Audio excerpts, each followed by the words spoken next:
Muammar Gaddafi, a name that evokes a mix of fear, admiration, and controversy. This enigmatic figure ruled Libya for over 4 decades, leaving behind a legacy that is as contentious as it is fascinating.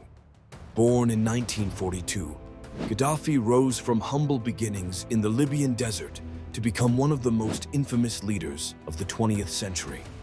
Gaddafi's ascent to power began in 1969 when, as a young army officer, he led a coup to overthrow King Idris I. At just 27 years old, Gaddafi established the Libyan Arab Republic, declaring himself its revolutionary leader. With an ideology rooted in Arab nationalism and socialism, he sought to transform Libya into a pan-Arab state. His regime was marked by sweeping changes: the nationalization of oil resources, the redistribution of wealth, and ambitious attempts to unify Arab countries under a single political entity. Gaddafi had a unique charm that captivated many, and he used this charisma to promote his vision for Libya. At the core of his ideology was the Green Book, a 3-part political manifesto that outlined his Third International Theory, which challenged both capitalism and communism. He envisioned a society without class struggles, driven instead by a system of direct democracy he called Jamahiriya, meaning state of the masses. In theory, it promised power to the people, but in practice, it centralized authority in Gaddafi's own hands. While Gaddafi's domestic policies were controversial, his international escapades were even more so. He became notorious for his open support of various liberation movements and militant groups across the globe, establishing Libya as a pariah state on the international stage.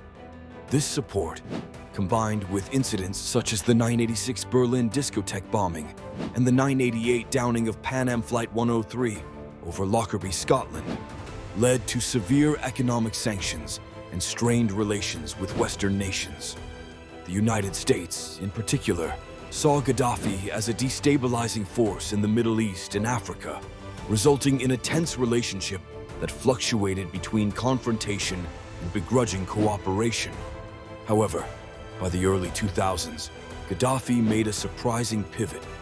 He renounced Libya's weapons of mass destruction program and sought reintegration into the international community, a move that led to the lifting of many sanctions and improved diplomatic relations. Yet despite this shift, Gaddafi's grip on Libya remained authoritarian. His regime was characterized by widespread human rights abuses, including the suppression of dissent, arbitrary detention, and state-sponsored violence. The veneer of a people's government was thin, and underneath lay a bureaucracy that operated under the watchful eye of its leader. Promises of reform were often overshadowed by the harsh realities of life under his rule. Gaddafi's downfall came amidst the wave of the Arab Spring, a series of anti-government protests that swept across the Middle East and North Africa in 2011. Libyans, inspired by uprisings in neighboring countries, took to the streets demanding change. What began as peaceful protests quickly escalated into a full-blown civil war. Gaddafi's brutal crackdown on demonstrators drew condemnation from the international community, prompting NATO-led military intervention. The conflict eventually culminated in Gaddafi's capture and death in October 2011, marking a brutal end to his 42-year reign. In the years since, Libya has grappled with chaos and instability, struggling to rebuild a nation torn apart by war. Gaddafi's legacy remains fiercely debated. For some, he was a visionary who brought modernization and independence to Libya. For others, he was a tyrant whose rule left the country fractured.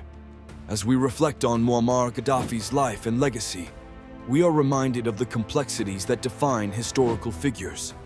He was a man of contradictions, a leader who inspired and oppressed, a revolutionary and a dictator.